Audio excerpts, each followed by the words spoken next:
মানে আমি একা হয়ে গেছি। আমি কাদের জন্য এতদিন কি করলাম? আমি একটা মেয়ে হয়ে যতটুকু দরকার আমি তো করছি। আমি তো একটা ছেলে না, আমি একটা পুরুষ হয়ে যা করা দরকার প্রয়োজন আমি তাই করছি। তারপরে কোনোদিন মার মন পাইনি আমি। আমি তো একটা মানুষ, আমার যে কষ্ট হয় সেটা কখনো ওর মা বুঝে না, কোনোভাবেই ওনাকে বোঝাইতে পারি না। 2015 সালে আমার বাবা মা আমাকে বিয়ে দেয়, পারিবারিক ভাবে বিয়ে দেয়। তো যে ছেলেটার সাথে বিয়ে হয়েছে সেই ছেলেকে আমি কখনো দেখিনি। তো আমার হাজবেন্ড সৌদি আরবে থাকতো, তো আমাদের মোবাইল ফোনের মধ্যে বিয়ে হয়। তো বিয়ে হওয়ার পরে প্রায় 1 বছর পর্যন্ত আমার হাজবেন্ডের সাথে আমি ভালোভাবে কথা বলতেছিলাম ফোনের মধ্যে। ওর সাথে আমার দেখা হয়নি, মোবাইলে কথা বলতাম। তারপর ওই 1 বছর পর বাড়িতে ছুটিতে আসছে। আসার পর আমাকে আবার পারিবারিকভাবে অনুষ্ঠান করে ওদের বাড়িতে উঠাই দেওয়া হয়েছে। তো ওটাই দেওয়ার পরে আমার হাজবেন্ড আমাদের যেদিন বিয়ে হয়েছে, বিয়ের বাসর রাত্রে ও ওই দিন আমাকে বলে যে দেখো আমি তোমাকে কিছু বলতে চাই। তখন বললাম যে আমার তো বিয়ে হয়েছে প্রায় অনেক দিনই হয়েছে, আপনি তো অনেক কিছু বলছেন, এখন আর নতুন করে কি বলার আছে? তখন বলে যে না, আমি একটা কথা তোমার কাছে লুকাইছি। তো কোন কথাটা? দেখো আমার না বিয়েতে না ইচ্ছে ছিল না, আমার সম্মতি ছিল না। আমার একটা মেয়ের সাথে সম্পর্ক ছিল। তা আমি আমার বাবা মাকে বলছি সেই সম্পর্কের কথা, কিন্তু ওনারা মানতে রাজি না, করাবে না। তো তারপরে বাবা মার কথা মুখের দিক তাকিয়ে বাবা মা বললো যে আমরা যে মেয়েকে পছন্দ করছি সেই মেয়েকে তোমার বিয়ে করতে হবে। তারপর ঠিক আছে আমি বিয়ে করলাম, কিন্তু আজকে তুমি আমাকে একটা কাজ করে দিবা। তখন আমি বললাম যে কি কাজ করব বলেন। তখন বললো যে দেখো তুমি ওই মেয়েটার সাথে কথা বলো, কথা বলে বলো যে আমাদের যে বিয়েটা হয়েছে আমারও ইচ্ছে ছিল না, আর আমার হাজবেন্ডেরও ইচ্ছে ছিল না। তো আপনি ওনাকে দোষারোপ করবেন না, ওনার কোনো দোষ নেই। মানে এটা আমি বলতাম মেয়েটার কাছে। উনি যখন এই কথাটা বলছে আমার যে কত কষ্ট হয়েছে যে একটা মেয়ের এই কথাটা যখন তার হাজবেন্ড বলে। প্রত্যেকটা মেয়ের তো একটা স্বপ্ন থাকে যে একদিন বিয়ে হবে, তার স্বামী হবে, সুন্দর একটা সংসার হবে। আমি মনে করছি যে ওই দিনে আমার সবকিছু ভেঙে চুরে চুরমার হয়ে গেছে, যে আমার বাবা মা কি করলো। আমি আমি কি বলবো কিছু বুঝতে পারতেছি না। তারপর উনি বল আমাকে এটা বলার জন্য যে আমি কিছুদিন পর, নতুন তো বিয়ে হয়েছে, আমি কিছুদিন পর বলে কোনো না কোনো একটা বাহানা করে খুঁজে বের হয়ে চলে যাব। ডিভোর্স দিয়ে দিবেন এটা বলতে বলছে আপনাকে? হ্যাঁ মানে প্রেমিকাকে? হ্যাঁ প্রেমিকাকে, দোষটা আমার উপরে নিতে বলতেছে। তো আমি যেখানে কোনো দোষী করিনি সেটা নাকি আমি আমার উপরে নিব যে আমি চলে যাব একটা কোনো না কোনো বাহানা করে। তখন আমি আমি বলি যে না, আমি কিছু বলতেছি না, আমি যে কথা বলতে পারবো না। তখন উনি আমার সাথে একটু রাগারাগি করলো, করার পর হচ্ছে বের হয়ে চলে গেছে। যে ওই দিনকে রাতটা প্রত্যেকটা মেয়ের জীবনে একটা সর্বশ্রেষ্ঠ একটা ভালো একটা রাত, যে প্রত্যেকটা মানুষই চায় যে এরকম আসবে, তার জীবনে নতুন করে শুরু করবে তার লাইফটাকে। কিন্তু কি হলো, রাগ করে অভিমান করে চলে গেছে। তারপর আমার কাছে আর আসেনি। এই ঘটনা আপনি আপনার পরিবারকে জানিয়েছিলেন? আমি পরিবারকে পরে জানাইছি, যখন 5-6 দিন হয়ে গেছে নতুন বিয়ে করার অবস্থা। কিভাবে বলবো? যদি এই কথাটা বলি তাহলে আমার আব্বু আম্মু অনেক কষ্ট পাবে, মান সম্মান যাবে, যেহেতু আমার বাবার বড় মেয়ে আমি। তারপর হচ্ছে আমার হাজবেন্ড 4-5 দিন যাওয়ার পরে আমাকে বলে তুমি এ ব্যাপারে কারোর কাছে কিছু বলো না। আমি বলি যে না। তখন আমাকে সে কথায় কথায় খারাপ ব্যবহার করে, বাজে ব্যবহার 5-6 দিনের ভিতরে। আপনাদের স্বামী স্ত্রী হিসাবে যে না, এটা হয়েছি না, মানে সে আপনার কাছেই আসে না? না আসে না। কিন্তু সবাই তো জানে যে আমরা ভালোই। বাইরে থেকে ব্যাপারগুলো কেউ বুঝতে পারছে না, বুঝতে আপনারা কি পারতেছে এক না। বিছানায় থাকতেন? হ্যাঁ, একে বিছানায় থাকতাম কিন্তু আলাদা ভাবে। আর ওটাই নেওয়ার প্রায় 7-8 দিন পরে তখন আমি বলি যে দেখেন আপনি কেন এটা করতেছেন আমার সাথে। তখন একদিন আমাকে অনেক মারছে, কোনো দোষ করলো আমাকে দোষ না করলো আমাকে বলে। আমাকে সে এত মারছে, মারার পরে আমার ঠুটকাই তো বেরিয়ে গেছে। পরে আমি আমার শাশুড়িরে বলি যে আপনার ছেলে আপনারা কেন আমার জীবনটা নষ্ট করছেন, আমি কি ক্ষতি করছি? তখন বলে যে কেন? তখন বললাম যে ও আমাকে এত পরিমাণ আপনি ছেলে তো অন্য একটা মেয়েকে পছন্দ করতো, তো কেন আমার লাইফটা নষ্ট করছেন? এটা বলার পরে আমার শ্বশুর ওকে ডাকে নিয়ে আসলো। জি। আনার পরে বলতেছে যে তুমি ওর সাথে কেন খারাপ ব্যবহার করছো। তো বলার পর আমার শ্বশুর ওরে 2-3টা দিছে। তো দেওয়ার পর প্রায় 4-5 দিনও আমার সাথে ভালোভাবে কথা বলতেছে, ভালোভাবে চলতেছে, মানে হাসি খুশি ভাবে চলতেছে। জি। তো চলতেছে, আমি তো ভাবছি আমার হাজবেন্ড হয়তো ভালো হয়ে গেছে, আর আমি তো এরকম ভাবে চলি যাতে আমার কোনো ইয়ে না করতে পারে। আপনার তারপর শ্বশুর ঠিক শাশুড়ির সাথে কেমন ছিলেন? শ্বশুর শাশুড়ির সাথে ভালো, আমি মিথ্যে কথা বলবো না, আমার শাশুড়িটা অনেক ভালো ছিল, আমার শ্বশুরও অনেক ভালো ছিল, আমার অনেক আদর যত্ন করতাম। কিন্তু তারপরও একবার কি হইলো, 4-5 দিন পরে সে আমাকে আবার আগের মতো শুরু করছে, কথায় কথায় মারে। তখন আমার আম্মু আসছে, বাড়িতে গেছে বেড়াইতে আমার শ্বশুর বাড়ি। তো সে শুধু 1 গ্লাস পানিটা দিতে দেরি হয়েছে, তার জন্য সে আমার মায়ের সামনে আমার অনেক আপনার মায়ের সামনে? মায়ের সামনে লাথি দিয়ে আমার ফেলাই দিচ্ছে। তখন আমার আম্মু চোখে দেখছে, বলার পরে আমার আম্মু বলে যে কথাগুলো আমি অন্য মানুষদের থেকে শুনছি, আশেপাশে মানুষ আমাকে বলছে যে আপনার মেয়ের না অনেক মার, কিন্তু তোমারও যখন জিজ্ঞাসা করছে তুমি তো কোনোদিন আমাকে স্বীকার করো নাই যে মা আমাকে মারে, কেন স্বীকার করো নাই? আমার আম্মু বলে। তখন আমি বলছি, বা মেয়েদের জীবনে তো বিয়ে একবারই হয়। আমি বলতে চাইনি, আমার আম্মুরা বলেনি, কোনো ভাবি বলেনি। তখন বলে যে আমি আর এক মুহূর্তে একদিন মেয়ের রাখবো না, কারণ আমার মেয়ে আমি রাখবো না। তারপর আমাকে ভালোভাবে, ঠিক আছে, আমার আম্মু নিয়ে আসলো আমাদের বাড়িতে। নিয়ে আসার পরে আমার হাজবেন্ড আমার সাথে ফোনে যোগাযোগ করে না, আমার সাথে কথা বলে না। আপনাকে উঠিয়ে নিয়ে আর কয়দিন পর আপনার মা যে নিয়ে আসলো আপনাকে? আর 10-15 দিন হবে। তো আসার পরে যখন আমি বাড়ি থেকে পরে ফোন দিই না, তখন দিয়ে আমার শাশুড়িও ফোন ধরতে চায় না, আমার শ্বশুরও ফোন ধরে না। তখন আমার আম্মু বলে কি, তোরে খাওয়াবো না, মানে ভেঙে ফেলবো এটা। মানে আপনার মা বলছিল ডিভোর্স দিয়ে দিতে? ডিভোর্স দিয়ে দিতে, সম্পর্কটা রাখার দরকার নেই।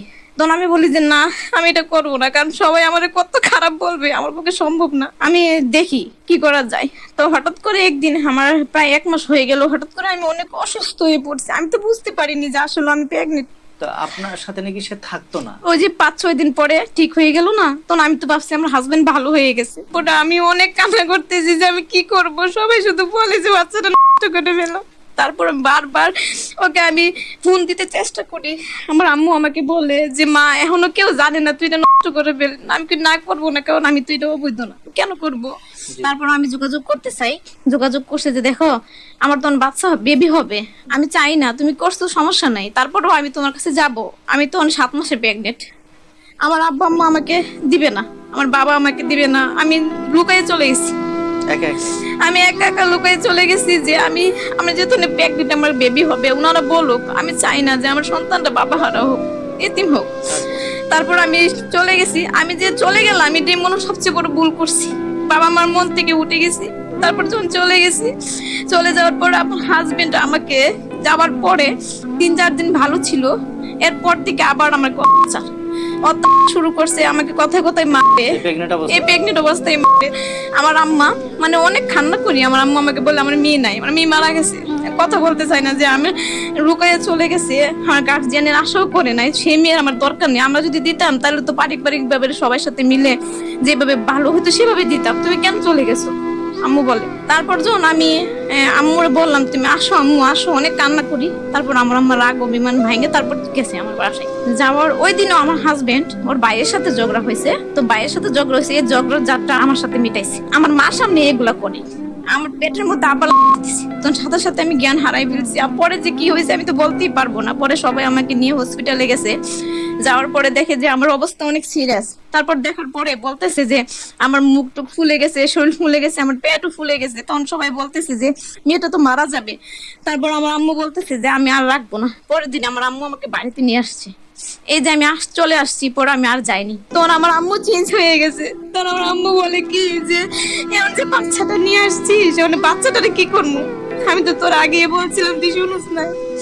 তারপর আমার বাবা তো বিদেশে থাকতো, আমার বাবার কথা বললে আমি নিজে ডিভোর্স দিয়ে দিছি। তারপর আমার বেবিটা হয়েছে আমার বাবার বাড়িতে। ওর পরে আমার বাবার বাড়িতে সবাই আমার সাথে খারাপ ব্যবহার করে। বাবার বাড়িতে? কোথায় কোথায় মা খারাপ ব্যবহার করে, তোর অনেক টাকা ভাঙে বিয়ে দিছি, তোর এটা দিছি, তোর ওইটা দিছি, তুই শ্বশুরবাড়ি থেকে চলে আসছিস, এখন তুই তো আসছিস যাতে আবার একটা বাচ্চাও নিয়ে এসেছিস, দুইটা আমরা কিভাবে কি করব এগুলি নিয়ে। আপনার বাবার তো আর্থিক অবস্থা বেশ ভালোই। তারপর আমার সাথে এরকম শুরু করে। তারপর আমি সারাদিন বাবার বাড়িতে বাদির মতো কাজ করতাম, শুধু আমার বাচ্চাদের দিক টাকায় আমি সকাল বিকাল সব সময় সব কাজ করতাম, যাতে আমার সবার মন যাতে ভালো লাগে, ভালো থাকে। কয় ভাই বোন ছিলেন? আমরা 3 ভাই বোন। আপনি কি বড় ছিলেন? সবাই আপনাকে কথা শোনাইতো? সবাই অনেক বাজে বাজে কথা বলতো। আমার আম্মু এমনও বলতো তুই মরতে পারিস না, তুই করে খাস কিভাবে। আমার অনেক ইচ্ছে হইতো যে আমি বের হয়ে যাই, একটা মেয়ে মানুষ একটা ছোট বাচ্চা নিয়ে কোথায় যাবো আমি।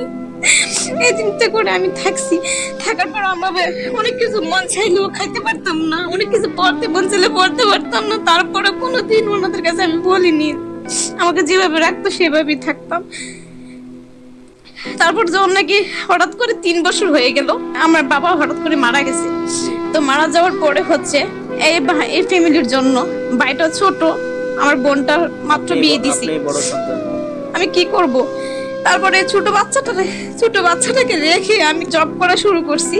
যখন জব করা শুরু করছি, প্রায় জব করতেছি আজকে 5 থেকে 6 বছর। পুরো পরিবার আমি চালাইছি, ওনারা এত অত্যাচার করছে। তারপর আমাকে বলতো বিয়ে করার কথা, সবাই বলে তুই কি বিয়ে করবি না, তোর লাইফ কেমনে যাবে, বাড়িতে গেলে বলতো। আমি বলতাম যে না, আমি বিয়ে করলাম, আমার ছেলেটা কি কোথায় হবে। থেকে জব করেন? ঢাকাতে? নারায়ণগঞ্জ। নারায়ণগঞ্জ থেকে জব করেন। আর বাচ্চাটা কোথায় থাকে? বাচ্চাটা আমার আমার আম্মুর কাছে থাকতো। পুরো ফ্যামিলির খরচ, পরিবারের খরচ আপনি চালাতেন? সবটাই আমি তখন চালাইতাম। আপনার মা কিছু বলতো না আপনাকে? তখনও বলতো কথায় কথা শুধু বলতো, তোমার জন্য সব শেষ, তোমার তাহলে টাকা পয়সা ভাঙতে ভাঙতে আমাদের জীবনটাই শেষ, তোমাকে অনেক টাকাতে বিয়ে দিছে, আমি যে এত কিছু করতেছি তারপরও এটাই বলে শুধু। কর্ম করে তাদেরকে খাওয়াচ্ছেন, তারপর আপনাকে এসব কথা আমার সবগুলো এসব কথা শুনাইতো। আমি তারপরও সংসারটা চালাইতাম। আমার কি একটা জিনিস কষ্ট হয় কি জানেন, আমার জানা সত্ত্বে আমি 5 ওয়াক্ত নামাজ পড়ি। আমি আজ পর্যন্ত কোনো মানুষকে ঠকাইনি, মিথ্যা বলিনি, আমার দ্বারা কেউ ক্ষতি হয়নি। কিন্তু আমার এমন একটা পর্যায়ে আছি আমি, যে জায়গায় আমার মা, আমার ভাই বোন, আমার সবাই, মানে কেউ আমার পাশে নাই। মানে আমি একা হয়ে গেছি। আমার আমার ভালো লাগে না যে আমি কাদের জন্য এতদিন কি করলাম। আমি একটা মেয়ে হয়ে যতটুকু দরকার আমি তো করছি। আমি তো একটা ছেলে না, আমি একটা পুরুষ হয়ে যা করা দরকার প্রয়োজন আমি তাই করছি। তারপরে কোনোদিন মার মন পাইনি আমি। মা কোনোদিন আমার মুখের দিক তাকে একবারও বুঝে না আমার কষ্টটা। আমার আমার তখন অনেক কষ্ট হয়, কারণ পৃথিবীতে অন্য কেউ বুঝুক আর না বুঝুক, একটা মা তো তোর সন্তানের মুখের দিক তাকিয়ে বুঝতে পারে, কিন্তু কখনো না। আমার সারাক্ষণ আমার শুধু মানসিক যন্ত্রণা, মানসিক চাপেই রাখে যে আমি তো একটা মানুষ, আমার যে কষ্ট হয় সেটা কখনো ওর মা বুঝে না, কোনোভাবেই ওনাকে বুঝাইতে পারি না। আমার মনে হয় আমি সবকিছু ছেড়ে আমি অনেক একা হয়ে যাই। আমার ভালো লাগে না, খাইতে ভালো লাগে না, কারোর সাথে কথা বলতে ভালো লাগে না। আমি যে একটা মানসিক রোগী হয়ে গেছি। আমার মন চাই সারাদিন আমি সারাদিন অন্ধকার একটা রুমে বসে থাকি, কেউ সাথে কথা না বলি, আমার কিচ্ছু ভালো লাগে না। কারণ আমি জীবনে ভাবতেও পারিনি যে আমার লাইফটা যে ঠিক এরকম হয়ে যাবে, আমি যে আমার নিজের মানুষগুলোর থেকেও এতটুকু আঘাত পাবো, আমি কোনোদিনও ভাবতে পারি।